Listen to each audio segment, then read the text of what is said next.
오늘 우리는 신앙의 여정 속에서 때로는 이해할 수 없는 시련과 깊은 순종의 의미에 대해 함께 나누고자 합니다. 우리 삶의 강이 얕은 물가에만 머물러 있는지 아니면 모든 것을 내어 맡기고 깊은 곳으로 나아갈 준비가 되어 있는지 오늘 이 시간을 통해 함께 묵상해 보길 원합니다. 이 이야기는 성경 에스겔 47장의 깊은 환상에서 시작됩니다. 선지자 에스겔은 하나님의 성전 문지방 밑에서부터 흘러나오는 물을 보게 됩니다. 그 물은 처음에는 작게 시작하여 동쪽으로 흘러갑니다. 한 천사가 나타나 에스겔을 그 강물로 인도합니다. 처음 측량한 곳에 물은 발목까지 찼습니다. 여러분, 발목 깊이의 물에서는 어떻습니까? 우리는 여전히 땅을 딛고 서서 자신의 의지대로 자유롭게 걸어 다닐 수 있습니다. 신앙의 초기 단계와도 같죠. 내 통제 아래에 모든 것이 있는 것처럼 느껴집니다. 천사는 다시 측량하여 그를 인도합니다. 이제 물은 무릎까지 차오릅니다.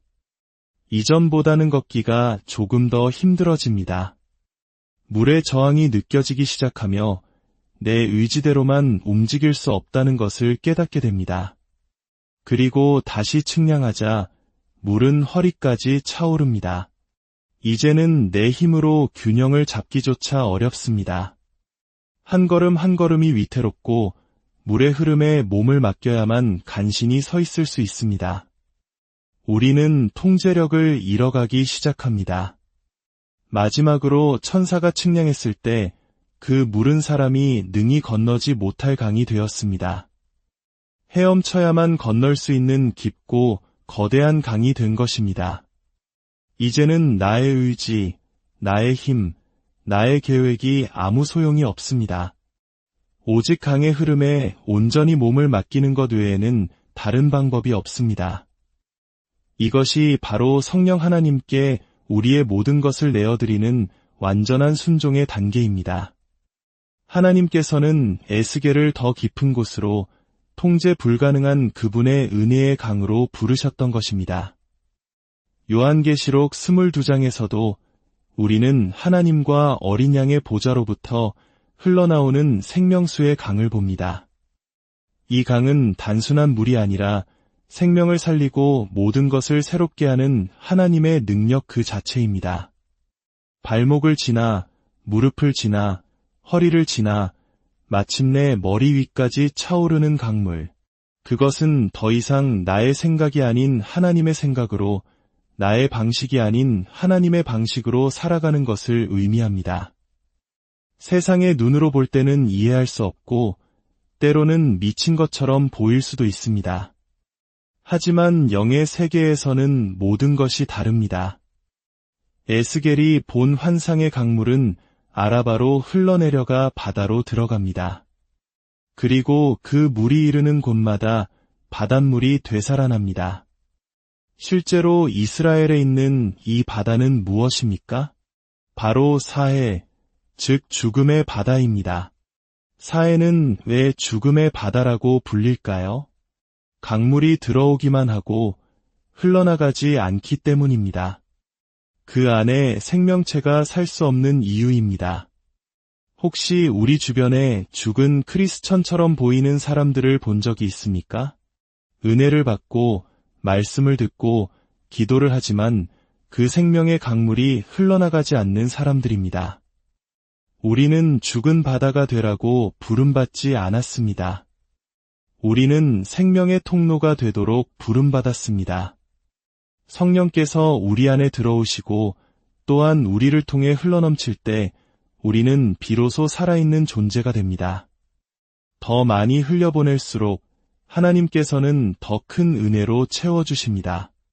그것은 통제력을 잃는 두려운 경험일 수 있지만 바로 그곳에 참된 생명이 있습니다. 강물이 흐르는 곳에는 모든 것이 살아납니다. 생기가 넘치고 신선해집니다. 죽어있던 모든 것들이 살아 숨쉬게 됩니다. 여러분은 죽은 자로 남고 싶습니까? 아니면 산자가 되고 싶습니까? 우리는 성령의 능력으로 살아 숨쉬며 그 생명력이 우리를 통해 흘러넘치는 삶을 살도록 부름받았습니다. 이제 저는 이 깊은 강물에 대한 저의 개인적인 이야기를 나누고 싶습니다. 저는 오랫동안 복음이 닿지 않는 미전도 종족에게 다가가는 꿈을 꾸었습니다. 그 꿈을 이루기 위한 첫 번째 시도는 카약이었습니다. 저는 주님께서 저를 부르셨다는 확신에 차 있었고 힘껏 노를 저었습니다. 하지만 제가 아무리 힘을 쓰고 노력해도 카약은 제자리로 돌아오기만 했습니다. 결국 저는 경비원들에게 구조되어야 했습니다. 처절한 실패였습니다. 기도 끝에 주님은 더 큰 배를 구하라고 말씀하셨습니다. 약 1년 반에 걸쳐 더 큰 배를 구했고 팀원들과 함께 예수님의 이름으로 배를 봉헌했습니다. 우리는 드디어 미지의 땅으로 나아갈 수 있다는 사실에 흥분했습니다. 하지만 항구에서 얼마 나가지도 않아 거센 파도에 팀원 모두가 극심한 뱃멀미로 쓰러졌습니다. 백인들은 얼굴이 녹색으로 변했고 흑인들은 보라색으로 변했습니다. 모두가 당장 돌아가자고 아우성이었습니다. 설상가상으로 돌아오는 길에 엔진 하나가 터져버렸습니다. 2년간의 노력이 악몽으로 변하는 순간이었습니다. 저는 에스겔 47장을 읊조리며 기도했습니다.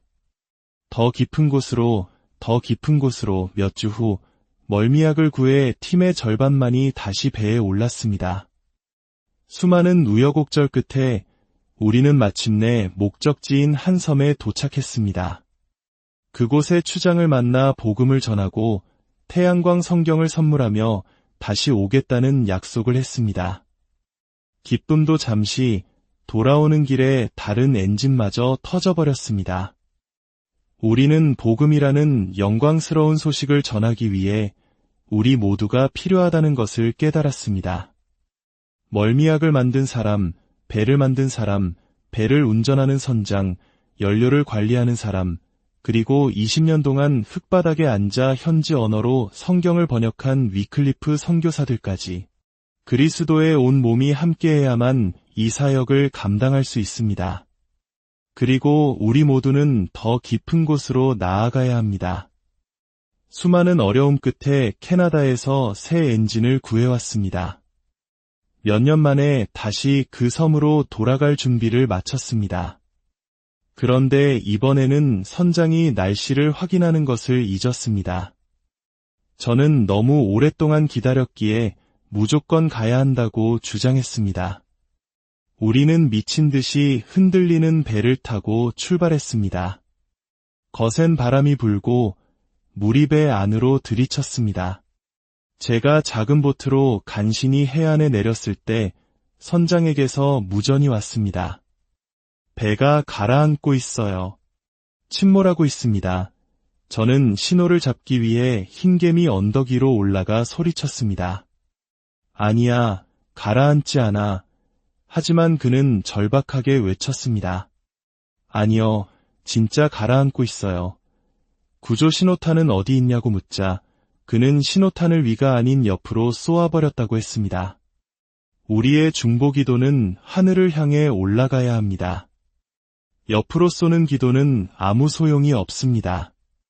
결국 우리는 난파되었습니다. 저는 몇몇 현지 형제들과 함께 섬에 고립되었습니다. 우리는 우리가 아는 모든 말씀을 전했습니다. 밤에는 불개미 떼에 물려 한숨도 잘 수 없었습니다. 지치고 배고프고 절망적인 상황이었습니다. 형제들은 기도할 힘조차 잃어버렸습니다. 그런데 놀라운 일이 일어났습니다. 해가 뜨기도 전 우리가 복음을 전했던 그 마을 사람들이 저희가 머물던 오두막 주위를 둘러싸고 찬양을 부르기 시작했습니다. 예수님과 함께 걸으니 참 좋아요. 예수님과 함께 일어나니 참 좋아요. 그들의 기쁨은 그 어떤 상황도 막을 수 없었습니다. 배고픔과 피곤함 속에서도 그들은 더 많은 예수님 이야기를 들려달라고 저희를 졸랐습니다. 그들의 순수한 기쁨은 지쳐있던 제게 큰 도전이 되었습니다.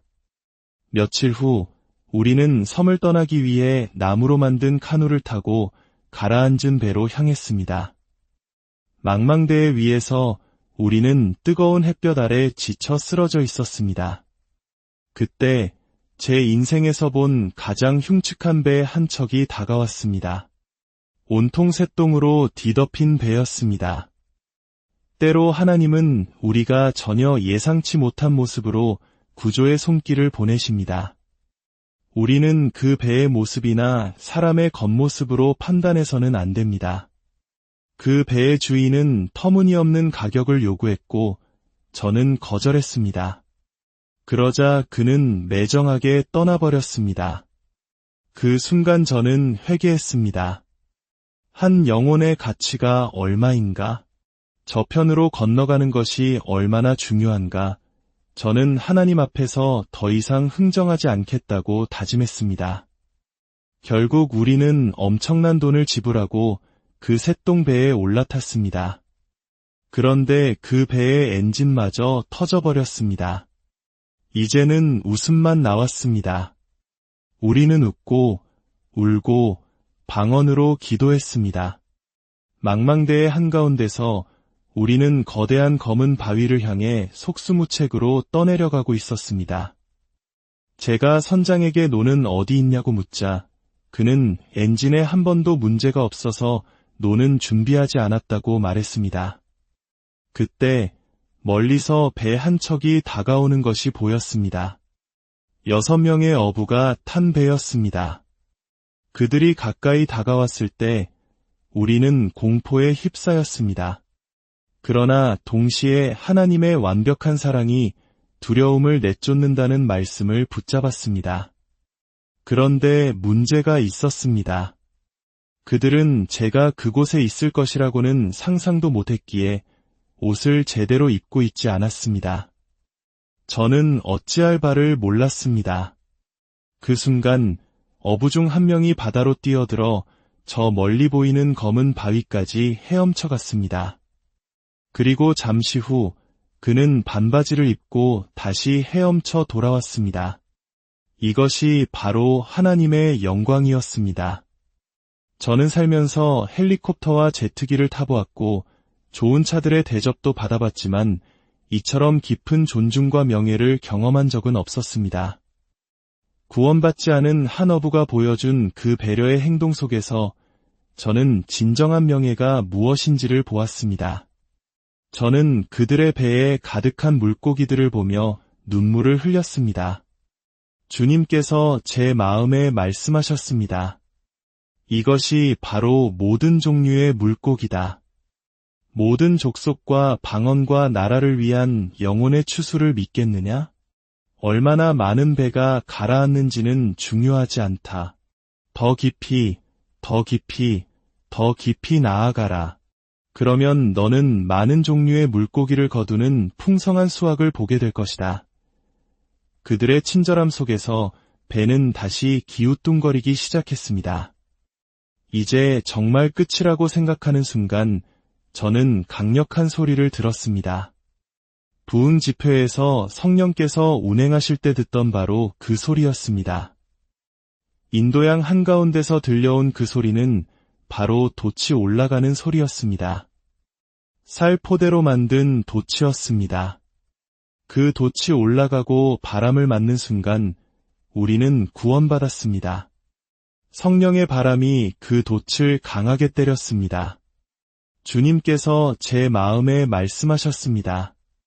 교회에게 전하라.